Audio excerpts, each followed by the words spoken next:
الحمد لله وكفى وسلام على عباده الذين اصطفى خصوصا على سيد الرسل وخاتم الأنبياء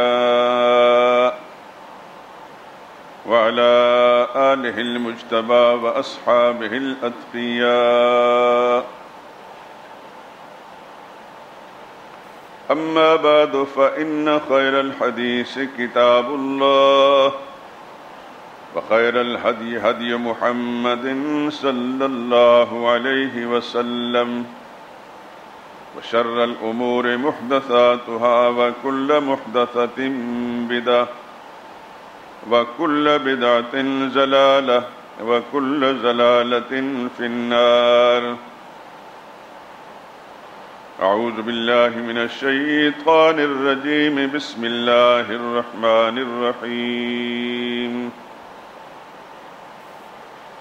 وَلِكُلِّ أُمَّةٍ جَعَلْنَا مَنْسَكًا لِيَذْكُرُوا اسْمَ اللَّهِ عَلَى مَا رَزَقَهُم مِّن بَهِيمَةِ الْأَنْعَامِ فَإِلَٰهُكُمْ إِلَٰهٌ وَاحِدٌ فَلَهُ أَسْلِمُوا وَبَشِّرِ الْمُخْبِتِينَ الَّذِينَ إِذَا ذُكِرَ اللَّهُ وَجِلَتْ قُلُوبُهُمْ وَالصَّابِرِينَ عَلَى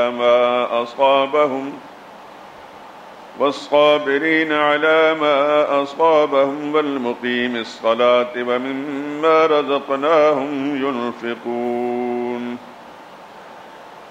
والبدن جعلناها لكم من شعائر الله لكم فيها خير فاذكروا اسم الله عليها صواف فإذا وجبت جنوبها فكلوا منها وأطعموا القانع والمغتر كذلك سخرناها لكم لعلكم تشكرون. لن ينال الله لحومها ولا دماؤها ولكن يناله التقوى منكم كذلك سخرها لكم لتكبروا الله على ما هداكم وبشر المحسنين.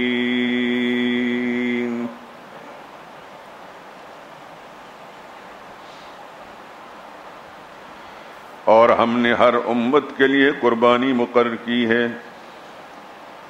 تاکہ جو مویشی چوپائے اللہ نے ان کو دیے ہیں ان کے ذبح کرنے کے وقت ان پر اللہ کا نام لیں. سو تمہارا معبود ایک ہی ہے، اسی کے فرما بردار ہو جاؤ اور عاجزی کرنے والوں کو خوشخبری سنا دو. یہ وہ لوگ ہیں جب اللہ کا نام لیا جاتا ہے تو ان کے دل ڈر جاتے ہیں اور جب ان پر مصیبت پڑتی ہے تو صبر کرتے ہیں اور نماز آداب کے ساتھ پڑھتے ہیں اور جو مال ہم نے ان کو عطا کیا ہے اس میں سے نیک کاموں میں خرچ کرتے ہیں. اور قربانی کے اونٹوں کو بھی ہم نے تمہارے لیے اللہ کے دین کی یادگار کے طور پر مقرر کیا ہے، ان میں تمہارے لیے فائدے ہیں. تو قربانی کرتے وقت کتار باندھ کر ان پر اللہ کا نام لو. جب پہلو کے بل گر پڑیں تو ان میں سے کھاؤ اور صبر سے بیٹھے رہنے والوں اور سوال کرنے والوں کو بھی کھلاؤ. اس طرح ہم نے ان کو تمہارے زیر فرمان کر دیا ہے تاکہ تم شکر گزار بنو. اللہ تک نہ ان قربانیوں کا گوشت پہنچتا ہے اور نہ خون، بلکہ اس تک تمہاری پرہیزگاری پہنچتی ہے. اسی طرح اللہ نے ان کو تمہارے لیے مسخر کر دیا ہے تاکہ اس بات کے بدلے کہ اس نے تم کو ہدایت بخشی ہے اسے بزرگی سے یاد کرو اور اے پیغمبر نیکوکاروں کو خوشخبری سنا دو. سبحان ربک رب العزت عما یصفون وسلام علی المرسلین والحمد للہ رب العالمین.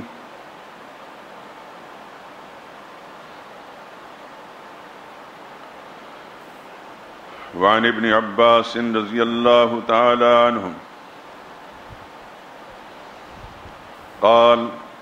قال رسول اللہ صلی اللہ علیہ وسلم ما من ایام العمل الصالح فیہن احب الی اللہ من هذه الایام العشرہ قالوا يا رسول الله ولا الجهاد في سبيل الله قال ولا الجهاد في سبيل الله إلا رجل خرج بنفسه وماله فلم يرجع من ذلك بشيء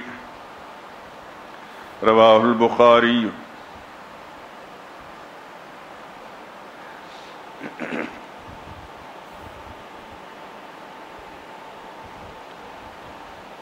بزرگان محترم، برادران عزیز، پاکستانی تقویم کے لحاظ سے آج اسلامی سال کے یعنی ذی القعدہ کے مہینے کا غالباً آخری دن ہے۔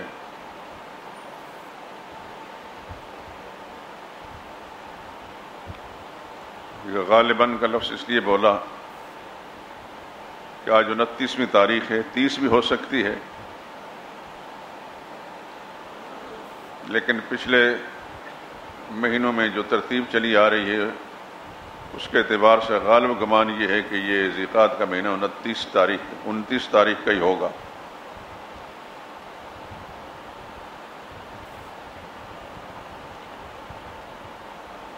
اور کل سے انشاءاللہ اسلامی سال کا آخری مہینہ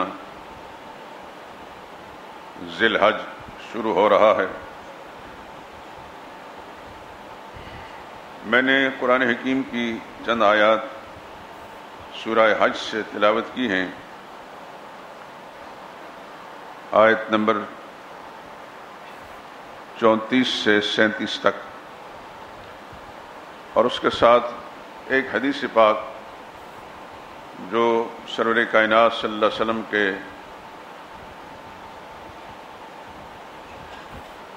چچا زاد بھائی بھی ہیں، آپ کے شاگرد بھی ہیں، اور رسول اللہ صلی اللہ علیہ وسلم کی سالی کے بیٹے بھی ہیں۔ یہ کچھ چیزیں میں تھوڑی ٹچ اس لیے دیتا ہوں کہ آپ حضرات کے علم میں آ جائے۔ سیدنا عباس رضی اللہ تعالی عنہ کی ایک اہلیہ محترمہ سرور عالم صلی اللہ علیہ وسلم کی سالی تھی۔ حضور صلی اللہ علیہ وسلم کی زوجیت میں 2 بہنیں یکے بعد دیگرے آئیں، ماں شریک تھیں، باپ الگ الگ تھے۔ ایک کا نام حضرت زینب بنت خزیمہ تھا جو تقریباً 3-4 مہینے ہی حضور کی زوجیت میں رہیں، بعد میں انتقال فرما گئیں، اور دوسری حضور صلی اللہ علیہ وسلم کی زوجہ حضرت میمونہ بنت حارث، یہ ماں شریک تو تھیں حضرت زینب بنت خزیمہ کی، لیکن باپ الگ تھے، اور انہی کی بہن تھیں سیدنا عباس رضی اللہ تعالیٰ عنہ کی اہلیہ۔ اس پہلو سے وہ رسول اللہ صلی اللہ علیہ وسلم چچے بھی تھیں اور سالی بھی تھیں۔ ان کے فرزند تھے سیدنا عبداللہ بن عباس رضی اللہ تعالیٰ عنہ۔ ذہن میں بہت سے غبار اٹھتے ہیں، آپ سے درخواست کرتا ہوں دعا کریں۔ اگر آپ سے کی دعائیں دل سے رہیں تو شاید مجھے اللہ توفیق دے دیں کہ میں جو کچھ لکھنا چاہتا ہوں، بہت سارے مخفی گوشے جن پر پردہ ڈالا گیا، جان بوجھ کر ڈالا گیا۔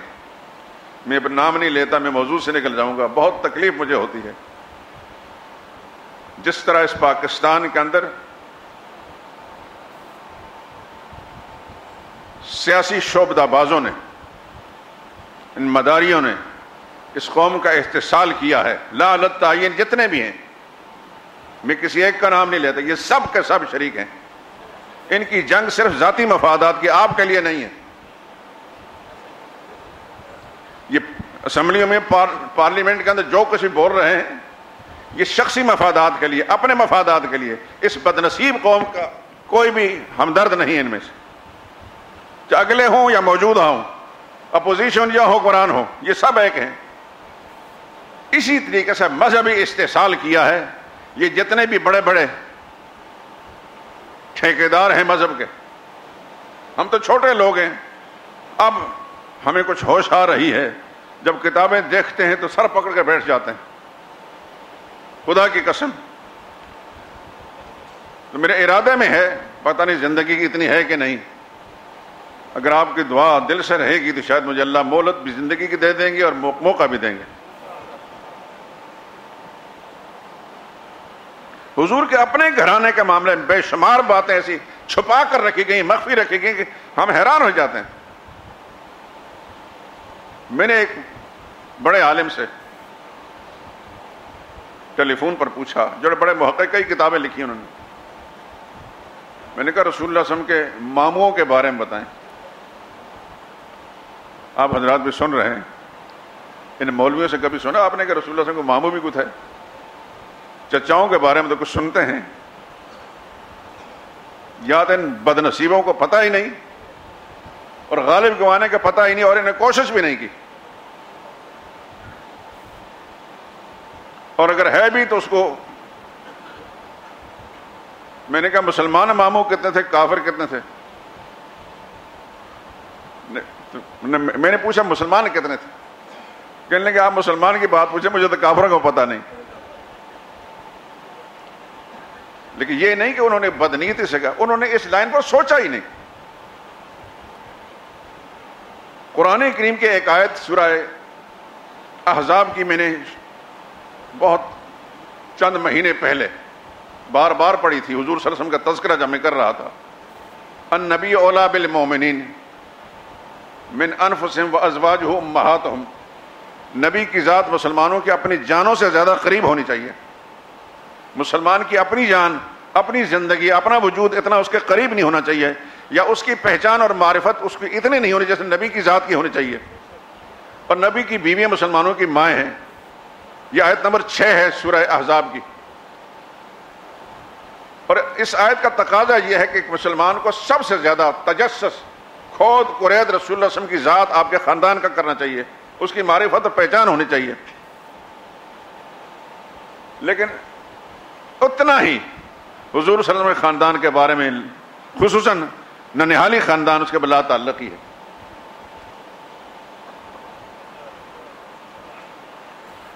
یاد ہوگا آپ کو، میں نے کچھ عرصہ پہلے حضور صلی اللہ علیہ وسلم کے ددیالی سلسلے میں جو حضور کے چچا زاد بھائی ہیں اور چچا زاد بہنیں ہیں،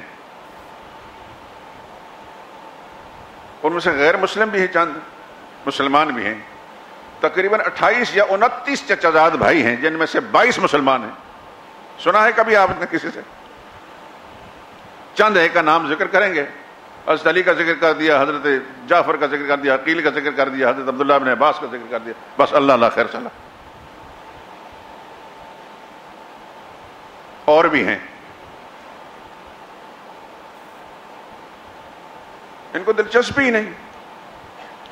ایک مسلمان کو اپنی نبی کی ذات صلی اللہ علیہ وسلم، ان کی شخصیت، ان کا گھرانہ، ان کا نسب اور ان کا حسب، یہ دونوں ہی پوری طرح اس کی معلومات ہونی چاہیے.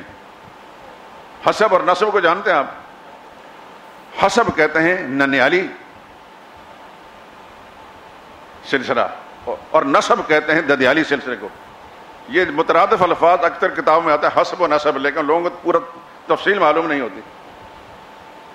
حسب اس رشتے کو کہتے ہیں جو نہ ماں کی طرف سے آئے، اور نسب اس رشتے جو باپ کی طرف سے ہو. تو حسب اور نسب دونوں کے اعتبار سے مسلمانوں کو سب سے زیادہ حضور صلی اللہ علیہ وسلم کے بارے میں اپنا حسب و نسب معلوم اتنا نہیں ہونا چاہیے، نہ اس کی ضرورت ہے، جتنا حضور صلی اللہ علیہ وسلم کے بارے میں معلوم ہونا چاہیے. کہ وہاں ہمارے ایمانی رشتے ہیں، ہماری نجات کا ذریعہ وہاں ہے، ہماری شفاعت کا ذریعہ وہاں ہے. اور اگر ہم اپنی جہالت کے سبب سے خدا نخواستہ حضور صلی اللہ علیہ وسلم کے خاندان کے کسی مقدس انسان کے بارے میں کوئی غیر مناسب رائے رکھ کر کوئی ایسا جملہ ان کی اپنی زبان سے نکال گئے کہ جو ان کی گستاخی اور توہین پر مبنی ہوتا ہے، ہمیں پتہ نہیں کہ وہ ہیں کون، حالانکہ وہ حضور صلی اللہ علیہ وسلم کے سلسلہ حسب یا نسب میں سے کوئی شخصیت ہیں، لیکن ہم اپنی جہالت کے سبب سے ان کے بارے میں کوئی بری رائے رکھیں تو یہ بہت بڑی بد نصیبی ہو جائے گی. اس کا سبب یہ ہے کہ ہمیں معلومات ہی نہیں. اور عام آدمی پر میں گلہ نہیں کرتا، اس کا دائرہ زندگی، اس کے معمولات زندگی الگ ہیں. جو آدمی اس لائن کے ہیں جو لوگ اس لائن کے ہیں انہوں نے اس سلسلے میں اپنے فرائض منصبی کو نہیں سمجھا اور نہیں ادا کیا. اس لیے میں کہتا ہوں اس قوم کا استحصال کیا ہے مذہب کے اعتبار سے بھی اور سیاست کے اعتبار سے. سیاسی ٹھیکیدار اور پارلیمنٹ میں اسمبلیوں میں بیٹھے ہوئے ہیں اور مذہبی ٹھیکیدار ہر مسجد کے اندر ہر مدرسے کے اندر بیٹھے ہیں. میری یہ بات گستاخی پر مبنی ہوگی, بہت ساری طبیعتیں اداس ہوں گی, چہرے اداس ہوں گے, ناراض ہوں گے, ہوتے رہے, مجھے ایسا کوئی بات نہیں. مجھے تکلیف ہے کہ میرے نبی کے بارے میں صلی اللہ علیہ وسلم جس وقت ایک عام مسلمان بے خبر رہتا ہے مجھے تکلیف ہوتی ہے. گو کہ میں اس معاملے میں پورا کردار ادا نہیں کر سکا. اس کی وجہ یہ ہے کہ میرا علم بھی کم ہے, تجربہ بھی کم ہے. لیکن جو بڑے بڑے ناموں والے ہیں, جن کے پاس وسائل ہیں, کتابوں کا بھی سب کچھ ہے, انہوں نے کیوں اس قوم کو جہالت میں رکھا ہے. خیر انشاءاللہ بشرط زندگی آپ دعا کریں گے نا, وعدہ کریں مجھ سے, تو میرا رب ضرور انشاءاللہ آپ کی دل سے نکلی دعاؤں کو قبول فرما کر اللہ مجھے موقع دے گا. تو بات یہ ہوئی تھی کہ یہ حدیث اس کے راوی ہیں حضرت عبداللہ ابن عباس. حضرت یہ کون ہیں؟ سرور کائنات صلی اللہ علیہ وسلم کے شاگرد, صحابی, چچزاد بھائی اور سالی کے بیٹے بھی. آپ نے حضرت عبداللہ ابن عباس کی قبر دیکھی ہے کسی دوست نے؟ ان کی قبر طائف میں ہے. اللہ تعالیٰ نے اپنی رحمت سے مجھے 2 دفعہ وہاں جانے کا موقع دیا. یہ اسی توفیق ہے. ان کی قبر کے ساتھ ایک بڑی مسجد ہے, ایک بڑی لائبریری ہے. تھوڑی سی بات یہ بھی کہہ دوں, مکہ معظمہ میں ہمارے پاکستانی کے نوجوان ہیں عبد الحسیب, اللہ انہیں سلامت رکھے, بہت اچھا ساتھی ہے. وہ مجھے لے گئے اپنی گاڑی پر,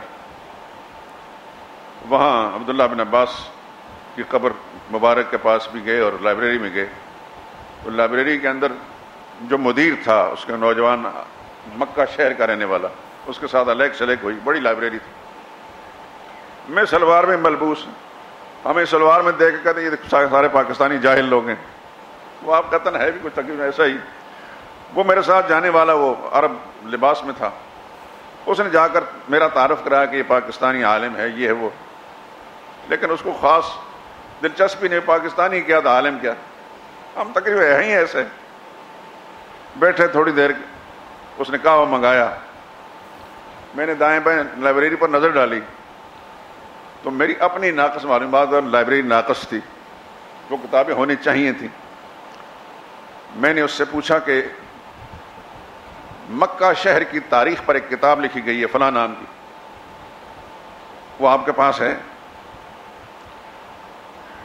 میں حیران ہوا. وہ کہنے لگا واللہ ہے, ما سمعت اللہ, میں نے تو آج تک اس کا نام بھی نہیں سنا. میں نے کہا ہے یہ کتاب, اور وہ کتاب ہے جس کے اندر مکہ شہر کے اس زمانے کے محلوں کے تذکرے بھی ہیں کہ فلاں محلہ اس طرف تھا, فلاں محلہ اس طرف تھا. اب اس کی کچھ آنکھیں کھولنے لگی کہ نہیں اس کو جاہل سمجھ رہا ہوں, اتنا جاہل نہیں ہے, کچھ نہ کچھ. پھر میں اٹھا, میں ان کو کہا کہ آپ کی فلاں کتاب بھی نہیں ہے, فلاں بھی نہیں ہے, فلاں بھی نہیں ہے, آپ کی لائبریری ناقص ہے, کتابیں ہونے چاہیے. بڑا خوش ہوا اور اس نے اتنا بڑا بنڈل کتابوں کو جو سعودی عرب حکومت جو تقسیم کرتی ہے وہ مجھے دیا. تو خیر عبداللہ ابن عباس رضی اللہ تعالیٰ عنہ کے حوالے سے بات میں نے کی کہ ان کی قبر مبارک جو ہے طائف میں ہے, اور ان کی قبر کے ساتھ ہی ایک بڑی لائبریری بھی ہے اور مسجد بھی ہے. یہ حضور صلی اللہ علیہ وسلم کے چچزاد بھائی بھی ہیں, اور ان کے لیے حضور صلی اللہ علیہ وسلم نے دعا مانگی تھی, یا اللہ ان کو کتاب کا علم عطا فرما. اور حضور کی اس دعا کی برکت سے انہیں قرآن کریم کی تفسیر کا ایک امتیازی علم حاصل تھا. ان کو ترجمان القرآن کہا جاتا ہے. ان سے یہ روایت ہے, میں روایت پڑھ چکا ہوں, اس کا ترجمہ سناتا ہوں تاکہ اپنی گفتگو کو آگے بڑھاؤں. کہتے ہیں کہ سرور کائنات صلی اللہ علیہ وسلم نے ارشاد فرمایا, ما من ایام العمل الصالح فیہن احب الی اللہ من هذه الایام العشرہ. قالوا یا رسول اللہ ولا الجہاد فی سبیل اللہ. قال ولا الجہاد فی سبیل اللہ الا رجل خرج بنفسه وماله فلم یرجع من ذلك بشیء.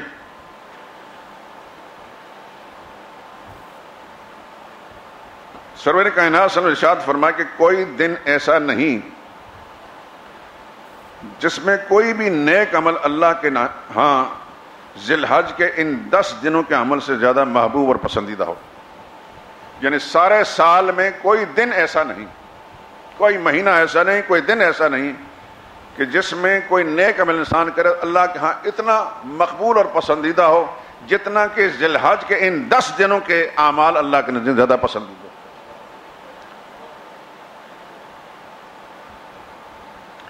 صحابہ نے عرض کیا یا رسول اللہ کیا جہاد بھی ان ایام کے عمل کے برابر نہیں؟ کیا جہاد بھی ان ایام کے عمل کے برابر نہیں؟ یعنی سال کے دوسرے دنوں میں کوئی شخص جہاد کرتا ہے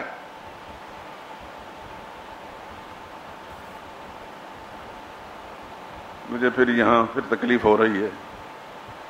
جہاد کا لفظ اللہ کے نبی صلی اللہ علیہ وسلم کے صحابہ استعمال کر رہے ہیں کہ ان کو پتا تھا حضور کی تعلیم سے جہاد والا عمل بہت اونچا عمل ہے، بہت بڑی بات ہے، جس کو آج کا مسلمان نہ صرف یہ کہ بھلا چکا ہے بلکہ وہ لعنتی اس کو دہشت گردی کہتا ہے. دنیا کفر یہود و نصارہ، دنیا کفر مجوس اور ہنود جو بھونکتے ہیں وہی بھونک مسلمان کہلانے والا اوپر کی کرسیوں پر بیٹھا ہوا وہ اس عظیم عمل کے بارے میں کہتا ہے یہ دہشت گرد. لیکن صحابہ اکرام وہ چونکہ مسلمان تھے، اصلی اور پکے مسلمان تھے، سرور کائنات صلی اللہ علیہ وسلم پر سچا ایمان تھا، انہوں نے حضور کی زبان مبارک سے جو کچھ سنا اس کو دل و دماغ میں بٹھا دیا. اس لیے انہوں نے پوچھا یا رسول اللہ دوسرے دنوں کے اندر ایک مسلمان جہاد کرتا ہے، جہاد بہت اونچا عمل ہے. مشکات میں روایت موجود ہے کہ رسول اللہ صلی اللہ علیہ وسلم ایک دفعہ مجاہد کے بارے میں بیان فرماتے حضور صلی اللہ علیہ وسلم اپنا سر مبارک اوپر کی طرف اٹھایا، آسمان کی طرف دیکھا، حتی سقطت قرن ثبتہ. اس وقت رسول اللہ صلی اللہ علیہ وسلم سر مبارک پر پگڑی نہیں تھی، ٹوپی تھی، حضور کی ٹوپی گر پڑی کہ ایک مجاہد جو ہے جہاد کرنے والا قیامت کے دن اللہ اس کو اتنا اونچا رتبہ عطا کریں گے.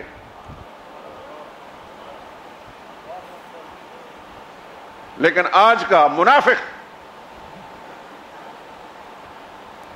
کافر کی زبان اپنے منہ میں ڈال کر یہودی اور عیسائی، مجوسی اور مشرک ہندو کی زبان اپنے منہ میں ڈال کر جہاد کو دہشت گردی کہتا ہے. خدا کی کھربوں لعنت ہو اس پر.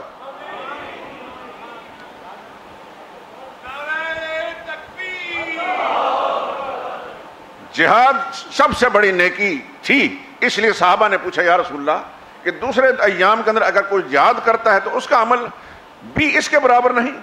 تو اس کے جواب میں حضور نے فرمایا ولا الجہاد فی سبیل اللہ.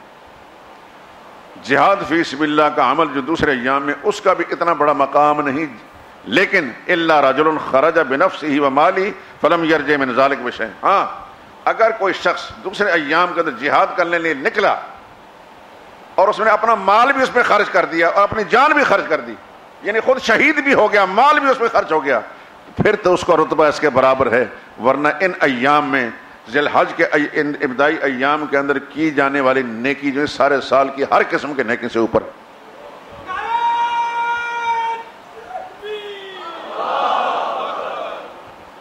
میرے دوست، اللہ تعالیٰ نے اب کو اپنی رحمت سے ایک موقع آ رہا ہے، اس کو ضائع مت کیجیے. کوئی دانا انسان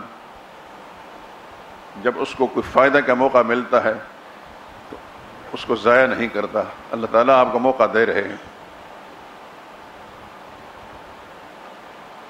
اور اگلی روایت، ٹائم کیونکہ تھوڑا رہتا ہے، سو روایت پڑھنے میں ٹائم لگ جائے گا. اس کا مقصد یہ ہے کہ ان ایام میں ذی الحج کی 1 تاریخ سے لے کر 8 تاریخ تک، ذی الحج کی 1 تاریخ سے لے کر 8 تاریخ تک ایک روزہ 1 سال کے روزوں کے برابر ہے.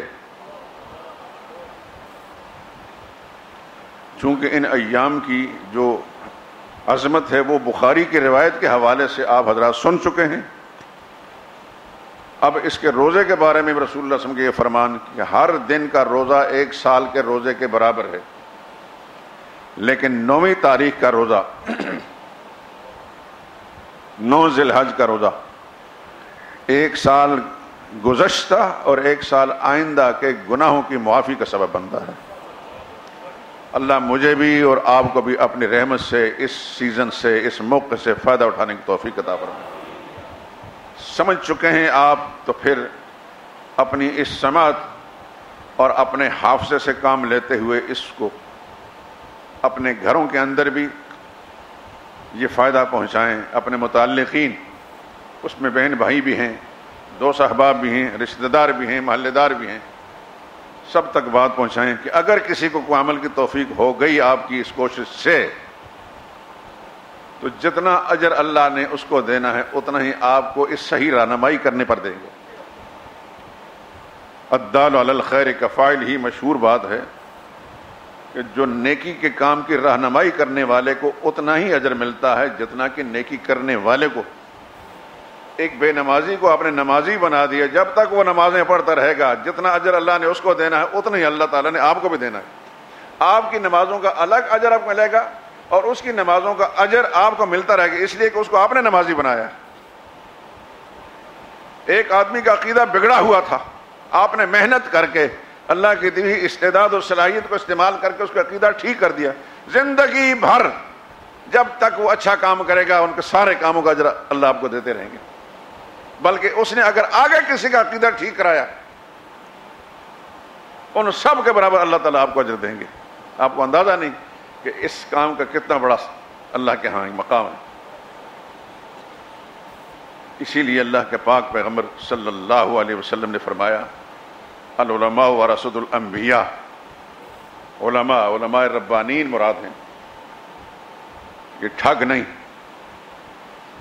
علماء ربانین بات کر رہا ہوں، جو اللہ والے لوگ ہیں، جن کے دل و دماغ میں اپنی شخصیت چمکانا نہیں، اپنے دنیا مفادات بٹورنا نہیں، بلکہ صرف اللہ کی رضا کے پیش نظر اپنی ذمہ داری کو پوری کرنا، خلق خدا کی رہنمائی کرنی ہے۔ ایسے لوگوں کو حضور نے فرمایا ورثۃ الانبیاء، یہ انبیاء کے وارث ہیں، اس لیے کہ انبیاء کا کام بھی خدا کی مخلوق کی رہنمائی کرنا تھا، اور یہ وارثین انبیاء جو ہیں یہ بھی خدا کی مخلوق کی رہنمائی کرتے ہیں، اس لیے ان کا مقام بڑا اونچا ہے، بشرطے کہ عالم اپنے منصب کو پہچان کر اس کی رعایت رکھے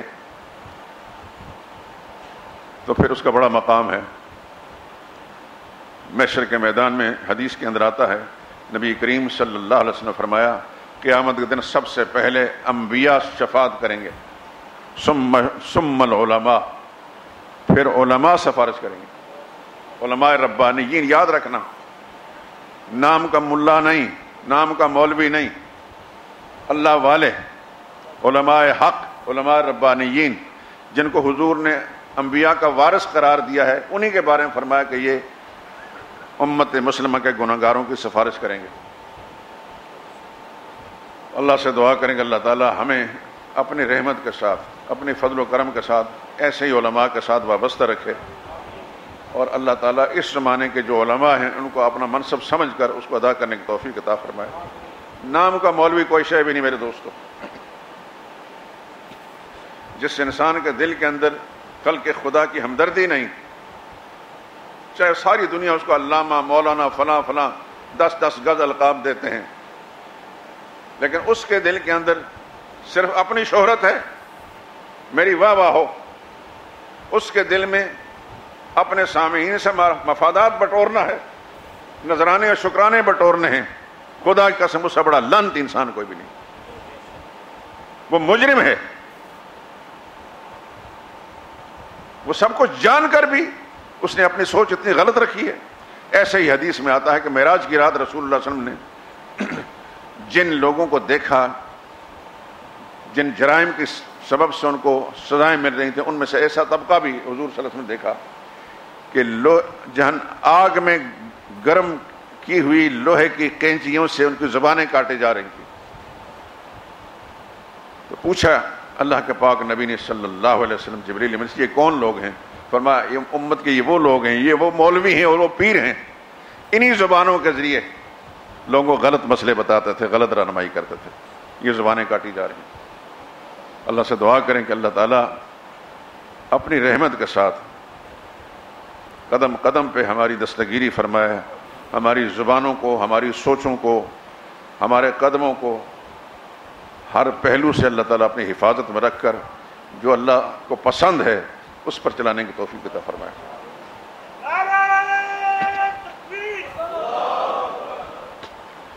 تو میرے دوستو، یہ ذی الحج کا مہینہ جو شروع ہو رہا ہے کل سے، اس سے فائدہ اٹھائیے. اللہ اپنی رحمت کے ساتھ آپ کو مکمل توفیق عطا فرمائے، اور جو کچھ اللہ نے اس میں فضائل و مناقب رکھے ہیں اللہ تعالیٰ اس سے کما حق مستفید ہونے کی توفیق عطا فرمائے. لیکن اس موقع کو ضائع مت کیجیے.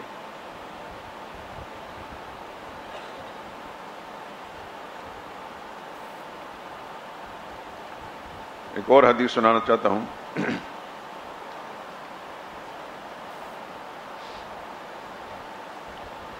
حضور صلی اللہ علیہ وسلم نے ارشاد فرمایا، حضرت ام سلمہ، یہ رسول اللہ صلی اللہ علیہ وسلم کی زوجہ مطہرہ ہیں اور عائشہ صدیقہ رضی اللہ تعالی عنہا کے بعد بڑے مقام والی، بڑی شان والی ام المومنین ہیں، بہت فراست والی، بڑی دانا. موقع ملا تو انشاءاللہ ازواج مطہرات کے تذکرے میں ذکر کروں گا. ان سے روایت ہے، قالت قال رسول اللہ صلی اللہ علیہ وسلم اذا دخل العشر، رسول اللہ صلی اللہ علیہ وسلم نے فرمایا کہ جب ذی الحج کا یہ عشرہ اولا داخل ہوتا ہے، وَأَرَادَ بَعْضُكُمْ أَن يُضَحِّيَ، اور اگر تم میں سے کوئی شخص قربانی کرنا چاہتا ہے، فَلَا يَمَسُّ مِنْ شَعْرِهِ وَبَشَرِهِ شَيْئًا، تو پھر اپنے بال اور ناخن نہ کٹوائے جب تک قربانی نہ کر لے. یہ مسلم شریف کی روایت ہے، یعنی کوئی کمزور روایت بھی نہیں ہے. اس لیے آپ حضرات یقیناً قربانی کریں گے. اللہ اپنی رحمت کے ساتھ ہر مسلمان کو اس سعادت سے بہرہ فرمائے اور قبول بھی فرما لے. لیکن ایک بات تفصیل شاید آگے اگر اللہ نے موقع دیا کروں گا کہ جن کو اللہ تعالیٰ نے وسائل بخشے ہیں وہ ذرا ذرا سے وسوسے دل میں لا کر قربانی سے محروم نہ رہیں، کیونکہ جب بھی یہ قربانی کے ایام آتے ہیں تو آپ کا ملک کا جو اسلام بیزار طبقہ ہے اس میں میڈیا کے لوگ بھی ہیں. ایسے شیاطین media, print media, electronic media پر انہوں نے باقاعدہ قصداً بٹھا رکھے ہیں. وہ لوگوں کے ذہنوں کے اندر شکوک و شبہات پیدا کریں گے کہ بلا وجہ ان 2-3 دنوں کے اندر بہت زیادہ جانور ضائع کر دیے جاتے ہیں، یہ کیا جانا چاہیے، وہ کیا جانا چاہیے، وہ کیا جانا چاہیے. یہ سب شیطانی وسوسے ہیں اور شیطانی سوچیں ہیں. اللہ تعالیٰ کی پناہ مانگے، اعوذ باللہ من الشیطان الرجیم. ان شیطان کے کارندوں سے بھی خدا کی پناہ مانگیں. یاد رکھیے، ابھی میں نے جو قرآن کریم کی آیت پڑھی تھی سورہ حج کی، وَلِكُلِّ أُمَّةٍ جَعَلْنَا مَنْسَكًا، یہ صرف اس امت پر قربانی، ہر امت پر قربانی رہی ہے، ہر امت پر قربانی رہی ہے. اور یہ بھی یاد رکھیے کہ رسول اللہ صلی اللہ علیہ وسلم 10 سالہ مدنی زندگی کے اندر کوئی سال ایسا نہیں گزرا کہ جس میں رسول اللہ نے قربانی نہ کی ہو. آپ جانتے ہیں کہ حضور صلی اللہ علیہ وسلم کو مالدار انسان نہیں تھے. ام المؤمنین عائشہ صدیقہ رضی اللہ تعالی عنہا کی ایک روایت ہے کہ نبی کے گھرانے پر پورا ہفتہ ایسا نہیں گزرا کہ سب نے پیٹ بھر کر کھانا کھایا ہوا. کبھی ملتا تھا، کبھی نہیں ملتا تھا. یہ ڈرامے نہیں تھے، حقائق ایسے ہی تھے. رہی یہ بات کہ آپ سوچتے ہوں گے یا ذہن میں وسوسہ آ سکتا ہے کہ اللہ تعالیٰ نے اپنے نبی کو مالدار کیوں نہیں بنایا. منشا الہی ایسی تھی نہیں. اللہ چاہتا دنیا بھر کے خزانے جو ہے حضور صلی اللہ علیہ وسلم کو دے سکتے تھے، لیکن منشا الہی ایسی نہیں ہے. رسول اللہ صلی اللہ علیہ وسلم کی زندگی کے اندر سارے دور ملتے ہیں. حضور صلی اللہ علیہ وسلم کے جسم پر بعض اوقات ایسا لباس بھی لوگوں نے دیکھا ہے جو بڑے بادشاہوں کے جسم پر ہوتا ہے، اور کبھی ایسا بھی ہوا کہ حضور صلی اللہ علیہ وسلم گھر میں کئی روز چولہے نہیں جلے. نبی کو صابر و شاکر اللہ پاک نے بنایا. اس کی حکمتیں بہت ساری ہیں، اس موضوع پر پھر انشاءاللہ گفتگو کریں گے. لیکن اس کے باوجود کہ حضور صلی اللہ علیہ وسلم گھرانے کے اندر فاقے بعض اوقات ہوئے، لیکن حضور نے قربانی ہر حال میں کی ہے.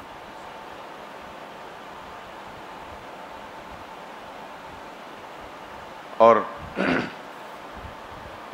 ابو داؤد شریف میں روایت ہے، سیدنا علی رضی اللہ تعالیٰ عنہ فرماتے ہیں کہ مجھے نبی کریم صلی اللہ علیہ وسلم نے یہ وصیت فرمائی تھی کہ میرے بعد میری طرف سے قربانی کرنا، فانا اضحی عنہ، اور میں حضور کی طرف سے قربانی کرتا ہوں. یہی وجہ کہ علماء آپ کو بتاتے ہیں کہ آپ کے فوت شدگان جو بزرگ ہیں، عزیز اقارب ہیں، ان کی طرف سے آپ قربانی کر سکتے ہیں، اللہ تعالیٰ ان کو ضرور اجر دیں گے. اور اس کی بنیاد یہی حدیث ہے جو سیدنا علی رضی اللہ تعالیٰ عنہ کو میں نے نقل کی ہے. قربانی کی اتنی اہمیت تھی کہ حضور صلی اللہ علیہ وسلم نے اپنے اس دنیا سے پردہ فرمانے کے بعد بھی سیدنا علی کو یہ وصیت فرمائی کہ میری طرف سے قربانی کرنا.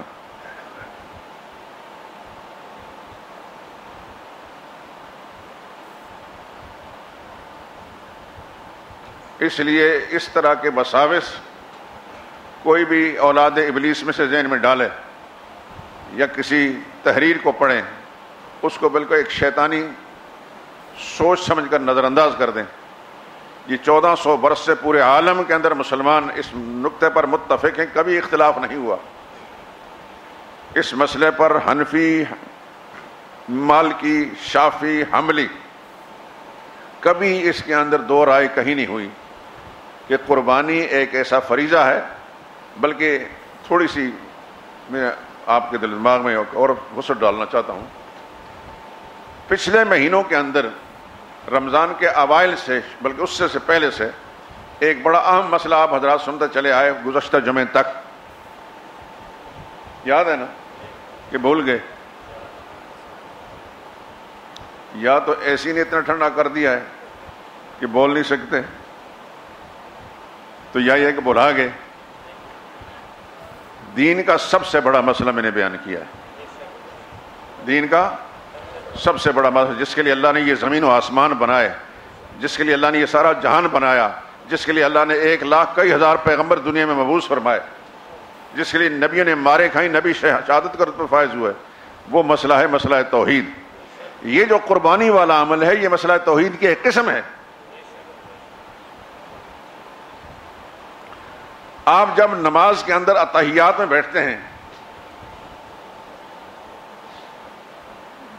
تو اس طرح پڑھتے ہیں التحیات للہ والصلوات والطیبات. ترجمہ بھی یقیناً انشاءاللہ یاد ہوگا. اس کا مطلب یہ ہے کہ ساری کی ساری زبانی عبادتیں کس کے لیے؟ اللہ ہی کے لیے ہیں.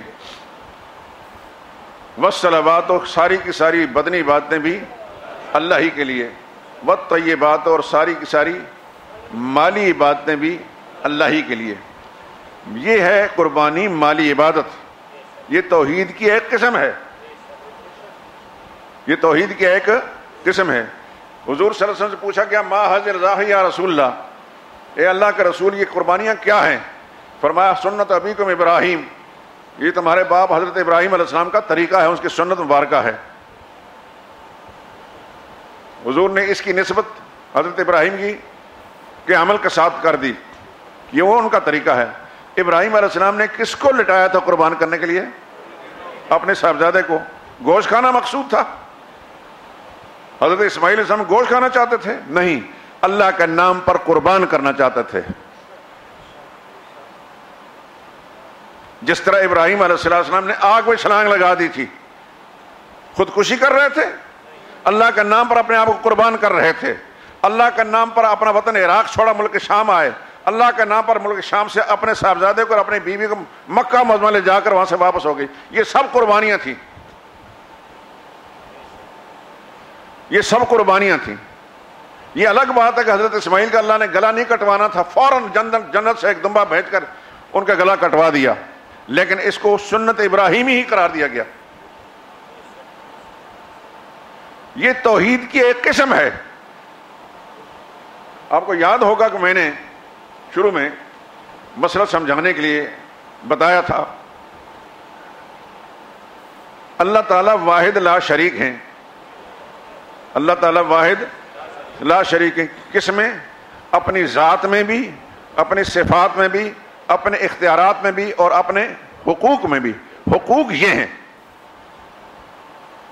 سجدہ اللہ کا حق، رکوع اللہ کا حق، طواف اللہ کا حق، اعتکاف اللہ کا حق، نظر و نیاز اللہ کا حق، قربانی اللہ کا حق، زکوٰۃ اللہ کا حق، یہ اللہ کے حقوق ہیں، اور توحید کی ایک قسم ہے۔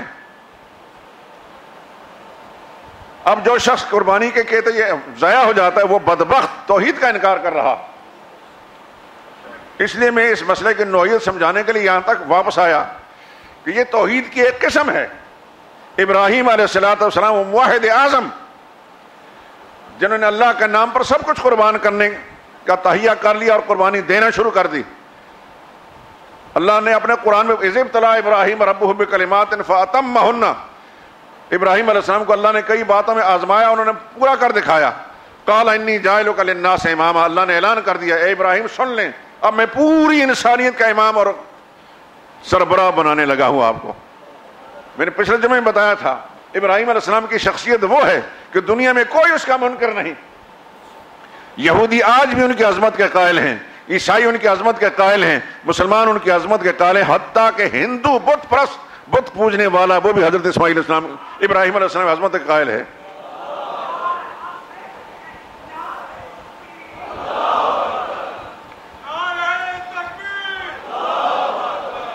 آپ حضرات اگر ہندوستان، جو پرانے بزرگ ہیں انہوں نے تو خیر دیکھے ہی ہوں گے، یہاں سے اگر گئے ہیں، میں 1980 میں گیا تھا ہندوستان میں، دہلی میں ہندوؤں کا سب سے بڑا مندر برلا مندر، اس میں باقاعدہ داخل ہوا۔ میری ایک عادت ہے تجسس میں رہتا ہوں ہر چیز کی معلومات حاصل کرنے، اس کے اندر میں نے ثابت ان کے دیویاں بھی دیکھی اور دیوتا بھی دیکھے۔ تو ہندو ایک بڑا ان کا بت ہے، اس کو برہما کہتے ہیں، حضرت ابراہیم علیہ السلام کے نام پر۔ مسلمان ابراہیم کہتے ہیں، یہود و نصارہ ابراہام کہتے ہیں، اور ہندو ان کو برہما کہتے ہیں۔ ابراہیم علیہ السلام کو اللہ تعالیٰ نے یہ خصوصیت عطا فرمائی کہ دنیا کا کوئی طبقہ سوائے ان داہریوں کے جو اللہ کے منکر ہیں ان کی بات نہیں کرتے۔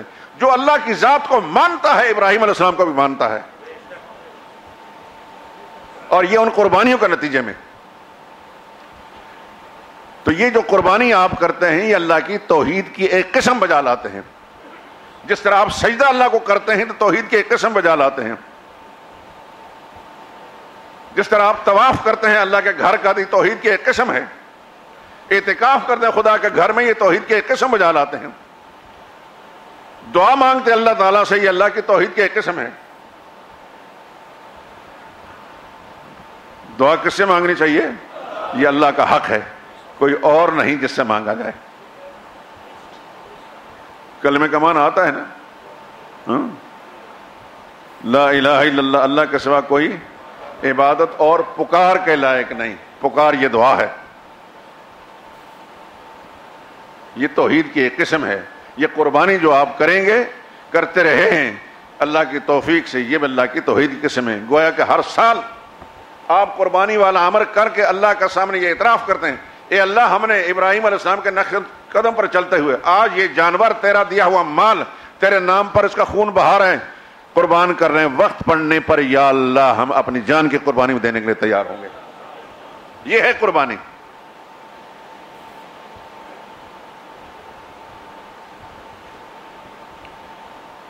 اور جن کو اللہ نے وسائل دیے ہیں، وساوس دل میں لا کر فلاں کام کرنا ہے، بیٹی کی شادی کرنی ہے، فلاں کام کرنا ہے، ان وساوس کی بنا پر کبھی اس سعادت سے محروم نہ رہیں۔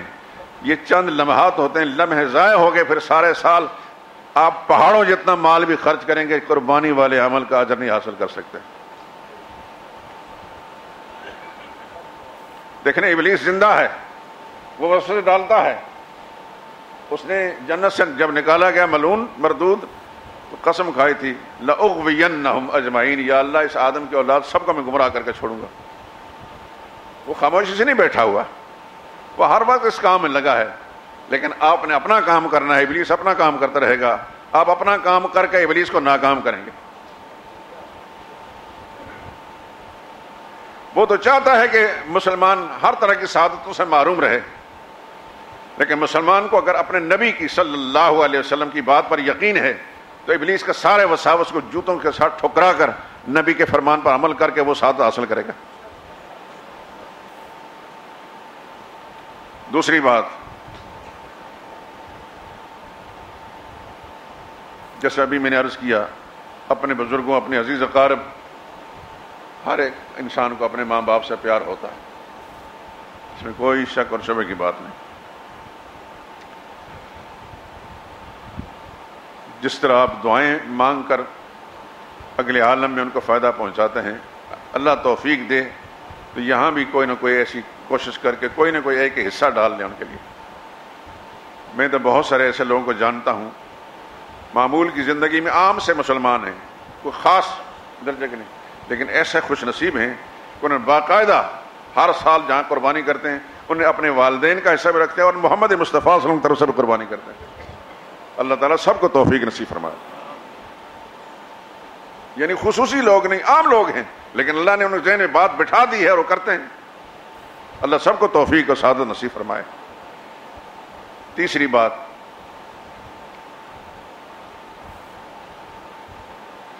جن کو اللہ نے وسائل دیے ہیں، سارے سال اللہ تعالیٰ ان کو گوشت کھلاتا ہے،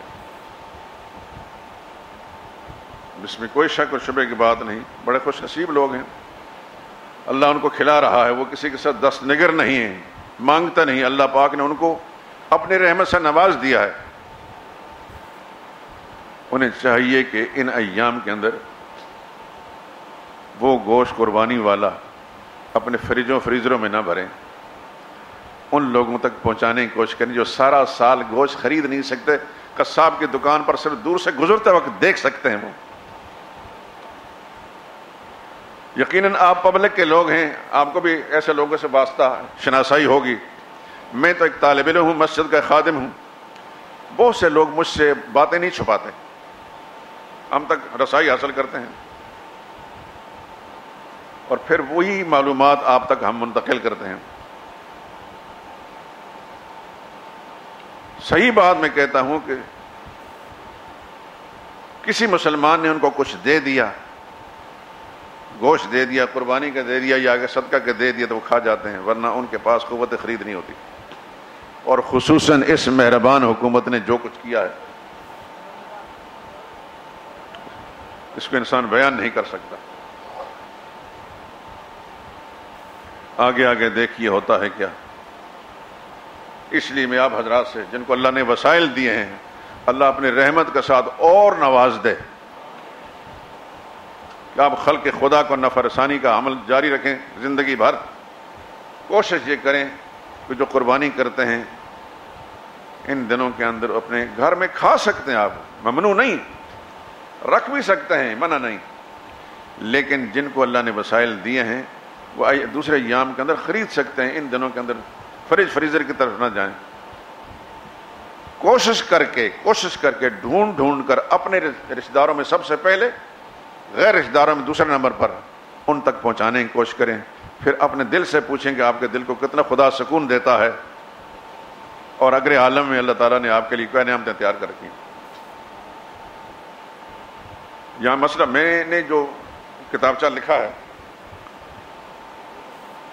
عید الاضحیٰ، یہ میرے پاس پڑا ہے، قربانی کے احکام، اس میں بڑی بڑی کتابوں کا نچوڑ میں نے لکھ دیا ہے. غور سے پڑھیں گے ہر مسئلہ انشاءاللہ سب کچھ اس کے اندر آپ کو نظر آ جائے گا. بڑی بڑی کتابوں کا نچوڑ ہے. یہ ہے تو یہ 8 صفحے کا پمفلٹ، لیکن اس کو اگر آپ 1000 صفحے کی کتاب کا نچوڑ کہیں گے تو کوئی مبالغے کی بات نہیں ہوگی. کافی میں نے محنت کی ہے اور ہر مسئلے کے ساتھ میں نے حوالہ بھی دیا اللہ کی توفیق سے.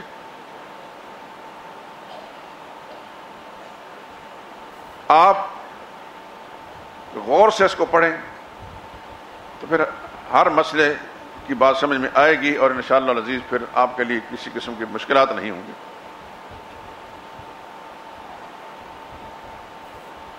مسئلہ یہ ہے کہ ایک آدمی نے قربانی کی فضیلت کو سامنے رکھتے ہوئے، اس کے پاس وسائل نہیں تھے لیکن اس نے پیسہ جوڑ کر قربانی کر ہی لی.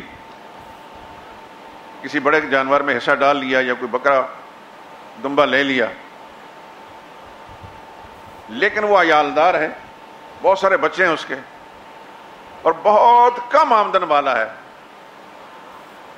اتنا کم آمدن والا کہ پیٹ بھر کر اس کے بچے کا کھانا نہیں کھا سکتے، لیکن قربانی کی فضیلت حاصل کرنے کے لیے سال بھر اس نے پائی پائی جوڑ کر ایسا کر لیا. اس کے لیے گنجائش موجود ہے کہ وہ قربانی، چونکہ اس نے اللہ کی رضا کے لیے سب کچھ کیا ہے، کسی کی واہ واہ لینے کے لیے نہیں، صرف اپنے رب کو راضی کرنے کے لیے اس کی قربانی ہو گئی، اللہ نے قبول کر لیا. وہ سارا گوشت گھر میں رکھ کر کھا سکتا ہے، لیکن یہ مخصوص حالات کے اندر ہے، ہر آدمی کے لیے مسئلہ نہیں. میں پوچھتا تو کسی سے ہوں نہیں، لیکن کہیں نہ کہیں سے خبر مل جاتی ہے کہ اچھے اچھے وسائل رکھنے والے لوگ گھروں کے اندر فریزر بھر لیتے ہیں. بہت افسوس ہوتا ہے مجھے، خدا کی قسم بڑی تکلیف ہوتی ہے. یا اللہ، ان کو اللہ نے تو سب کچھ دیا ہے، یہ اتنے کنجوس اور بخیل کیوں ہو گئے؟ دیکھیں، نیت میں جب کھوٹ آتی ہے تو خدا کی توفیق سلب ہو جاتی ہے، اللہ توفیق چھین لیتے ہیں. ظاہری طور پر اس نے قربانی تو کی ہے، لیکن نیت میں کھوٹ آئے تو اللہ نے توفیق چھین لی اس سے. نیتوں کا حال اللہ کو معلوم ہے، اور قبولیت بھی اللہ کے پاس ہے. قبول ہوئی یا نہیں ہوئی یہ تو رب العالمین جانتے ہیں،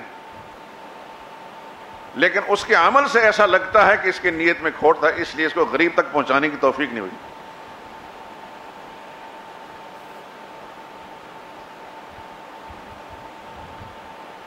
ہم یہاں چند دوستوں کے ساتھ مل کر چند جانور قربان کرتے ہیں. میری کوشش یہ ہوتی ہے کہ غریبوں میں تقسیم کرنے والا کوئی ساتھی جو ہے وہ زیادہ ہمارے ساتھ شامل ہوتا اچھا ہے. ایک دو ساتھی ایسے بھی ہیں، اللہ تعالیٰ ان کو جزائے خیر عطا فرمائے کہ وہ سارے کا سارا جانور اللہ کی راہ میں قربان کر دیتے ہیں. میں خود بھی کوشش کرتا ہوں اور ترغیب دیتا ہوں ایسی اس بات کی کہ ہمارے ساتھ شامل ہونے وہ لوگ جو غریبوں میں تقسیم کریں. تو جن کو گوشت پہنچتا ہے انہوں نے خود بتایا کہ جب سے آپ نے گوشت دینا شروع کیا تو ہم نے پیٹ بھر کے گوشت کھایا. عمر گزر گئی ہے، ہم نے پیٹ بھر کر گوشت نہیں کھایا. میرے دوستو، آپ کے معاشرے کے اندر ایسے لوگ موجود ہیں، آپ بھی، لیکن ان میں سے بہت سارے لوگ ایسے خوددار ہیں کہ اپنے بھائی تک کو نہیں بتاتے اپنی مجبوری اور اپنی مشکل. اور بہت سے لوگوں کو میں جانتا ہوں، بڑی خودداری ہے ان کے اندر. تو اس بات کے انتظار میں نہ رہا کریں کہ آپ کے دروازے پر آ کر کوئی مانگے. آپ کوشش کریں اس کے دروازے تک پہنچنے کے لیے. جب یہ کریں گے نا تو پھر اللہ کی طرف سے جو آپ پر رحمتیں نازل ہوں گی اس کا آپ اندازہ ہی نہیں کر سکتے. اس کا صحیح اندازہ آنکھیں بند ہونے کے بعد ہوگا.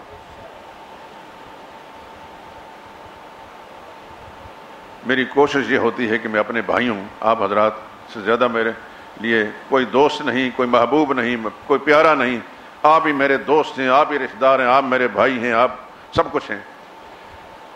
تو جو کچھ میں اپنی ذات کے لیے پسند کرتا ہوں، آپ کے لیے پسند کرتا ہوں، وہی بات آپ تک پہنچانے کی کوشش کر رہا ہوں. میں چاہتا ہوں کہ اللہ تعالیٰ یہ ساری برکتیں اور ساری سعادتیں آپ کو نصیب فرمائے، بلکہ اللہ تعالیٰ اس سلسلے کو آپ کی نسلوں کے اندر جاری و ساری رکھے.